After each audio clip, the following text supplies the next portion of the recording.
हाँ, तो chapter number 1 को बहुत पसंद करने के बाद अब चैप्टर नंबर 2 हमारा आ चुका है। चैप्टर का नाम क्या है? पाटलिपुत्र वैभवम।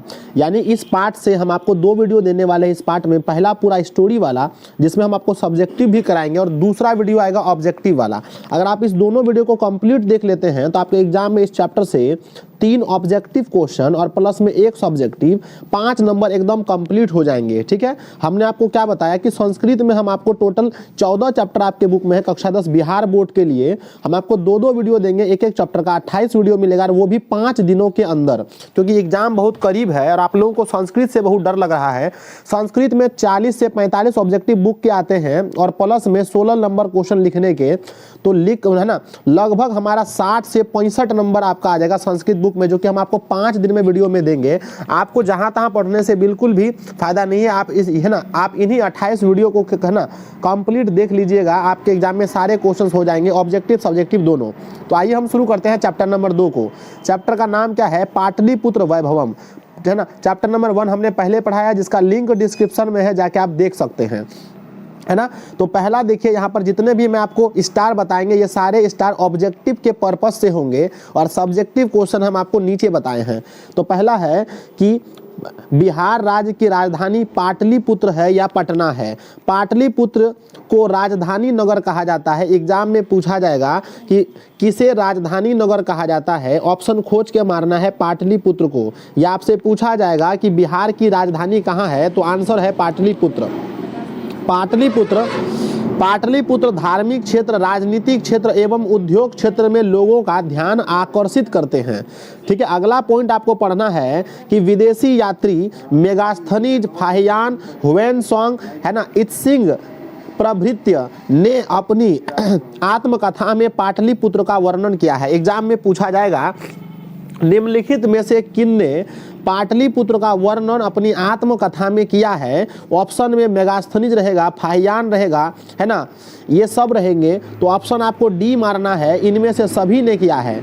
अगला प्रश्न आपका आएगा कि फाहियान या फिर हुएनसोंग या मेगास्थनीज ने किस नगर का वर्णन अपनी आत्मकथा में किया है, तो आंसर लिखिएगा पाटलिपुत्र। ठीक है, अगला है कि पाटलिपुत्र वैभवम पाठ में पटना शहर के बारे में वर्णन है। तो प्रश्न एग्जाम में बनते हैं कि पाटलिपुत्र वैभवम पाठ में किस शहर का वर्णन है, तो आंसर देते हैं हम लोग पाठ, है ना, पटना शहर का। नेक्स्ट है कूटनीतम के लेखक दामोदर गुप्त हैं। एग्जाम में आता है कि दामोदर गुप्त ने क्या लिखा, आंसर है कूटनीतम, या कूटनीतम के लेखक कौन है, तो दामोदर गुप्त। नेक्स्ट है काव्य मीमांसा के लेखक राजशेखर हैं। ये 100% ये क्वेश्चन प्रथम पाली या द्वितीय पाली में आएंगे। चंद्रगुप्त मौर्य के समय पाटलिपुत्र की रक्षा व्यवस्था उत्कृष्ट थी, यानी अति उत्कृष्ट थी, यानी बहुत अच्छी थी। एग्जाम में क्वेश्चन आता है किसके समय पाटलिपुत्र की रक्षा व्यवस्था उत्कृष्ट थी, तो ऑप्शन सी में दिया रहता है चंद्रगुप्त। नेक्स्ट है मुगल काल के शासक के समय पाटलिपुत्र समृद्ध था।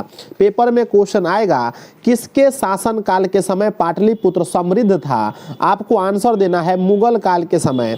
अशोक के समय पाटलिपुत्र प्रियदर्शनी थी, यानी पूछा जाएगा प्रियदर्शनी मतलब देखने में जो प्रिय हो।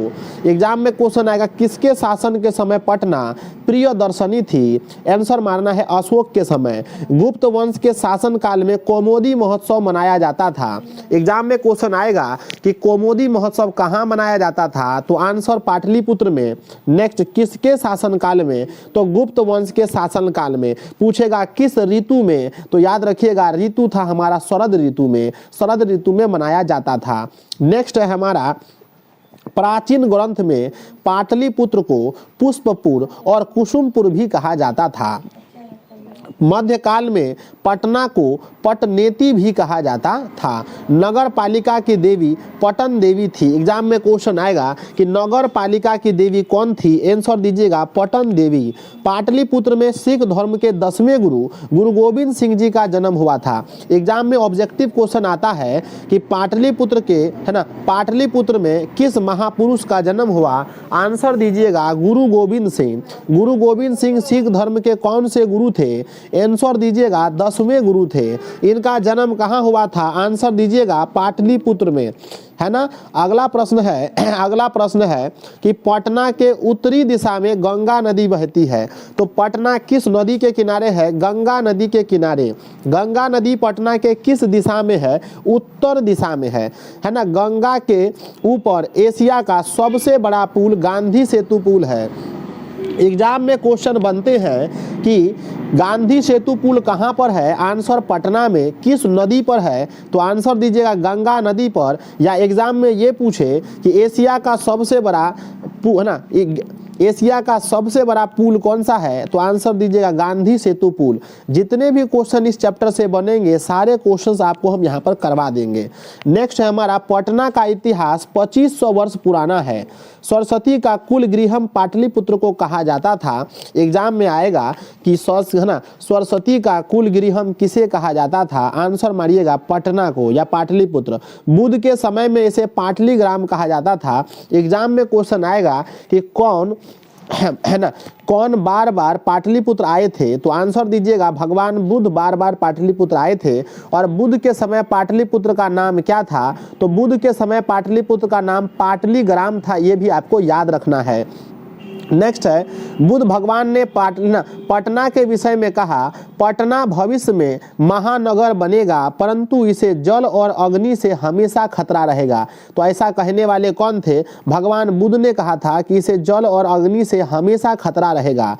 पाटलीग्राम को पाटलिपुत्र मिति भी कहा गया है। पाटलिपुत्र मिति भी कहा गया है। तो हमने सारे ऑब्जेक्टिव क्वेश्चन यहाँ पर डिस्कस कर दिए। आपके एग्जाम में एक भी नहीं छूटेंगे। अब इसका प्रैक्टिस के लिए हम दूसरा वीडियो बनाएंगे जिसमें हम आपको लिंक नीचे देंगे। अभी थोड़ी देर के बाद आपको वीडियो मिलेगी और वहां से आप लोग कर लीजिएगा सारे ऑब्जेक्टिव। अब देखिए सब्जेक्टिव क्वेश्चन में हम यहाँ पर 1 2 3 4 5 क्वेश्चन हमने सेलेक्ट किए हैं। इस चैप्टर से एक सब्जेक्टिव क्वेश्चन आते हैं। आपको पता है कि 16 क्वेश्चन आएंगे सब्जेक्टिव जिसमें 8 का जवाब देना है और 14 चैप्टर आपको पढ़ने हैं। तो हम मोटा मोटी रखते हैं कि एक क्वेश्चन यहाँ से आएंगे। तो चलिए हम अब देखते हैं सब्जेक्टिव क्वेश्चन। पहला है पाटलिपुत्र वैभवम पाठ का वर्णन कीजिए। वीडियो अगर आपको अच्छा लग रहा है तो वीडियो को लाइक कर दीजिए और पूरा यहाँ पर कंप्लीट संस्कृत आपको मिलेगा। ऐसा नहीं कि एक चैप्टर हम पढ़ा दिए दूसरा चैप्टर आप किसी दूसरे चैनल पर जाके खोजेंगे।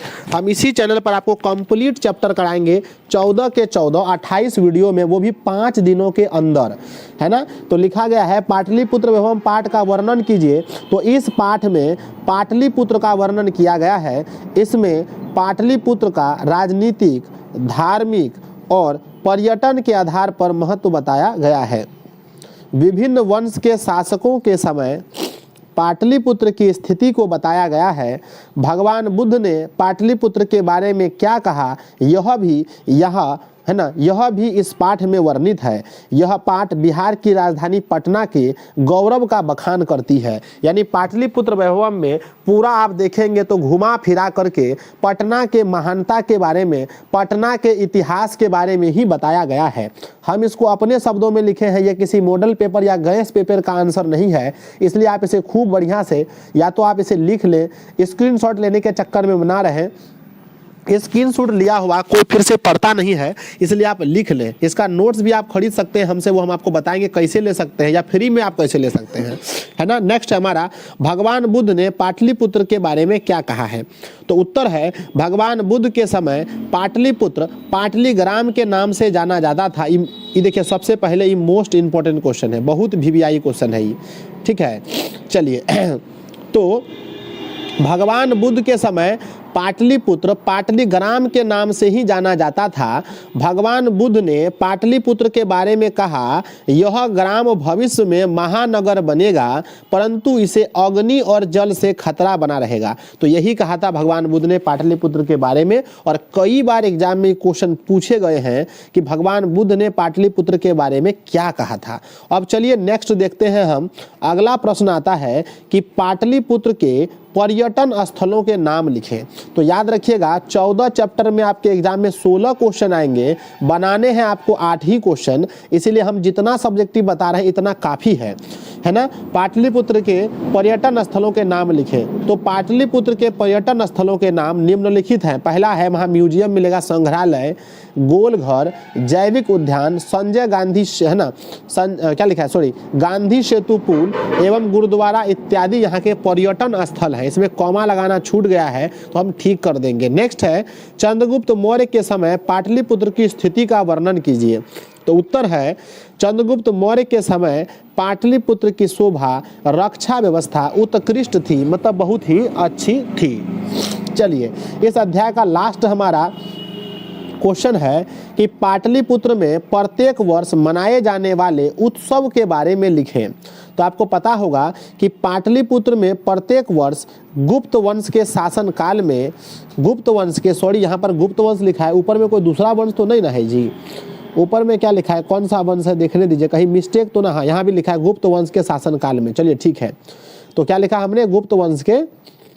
तो पाटलिपुत्र में प्रत्येक वर्ष गुप्त वंश के शासनकाल में शरद ऋतु में कोमोदी महोत्सव मनाया जाता था। इस उत्सव में लोग दुर्गा पूजा की तरह ही आनंदित होते थे। तो ये हमने इसका सब्जेक्टिव बताया, और ये बहुत इंपॉर्टेंट है कि पाटलिपुत्र में प्रत्येक वर्ष मनाए जाने वाला उत्सव के बारे में लिखे। तो 5 हमने आपको सब्जेक्टिव कराए और बाकी मैंने स्टार कराए।